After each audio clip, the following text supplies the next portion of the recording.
Hello student, good evening everyone. আজি এই ভিডিওত discuss কৰিম how to check HS rechecking result arts and commerce.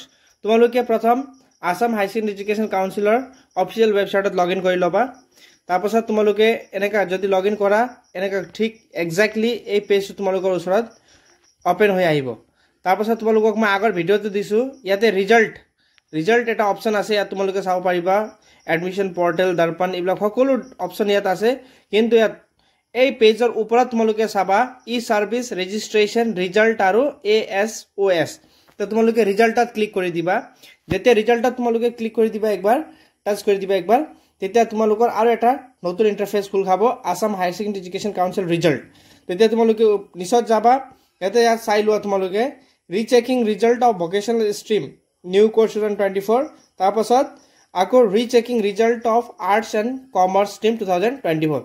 যেহেতু সায়েন্সৰ already আগত দিয়া আছিলে, এতিয়া কিন্তু আৰ্টছ কমাৰ্চ আৰু ভোকেশনাল ষ্ট্ৰীম সকলো ৰিজাল্ট আকৌ মুকলি কৰি দিয়া হৈছে। তোমালোকে ইয়াত ৰিচেকিংৰ ৰিজাল্টত ক্লিক কৰি দিবা।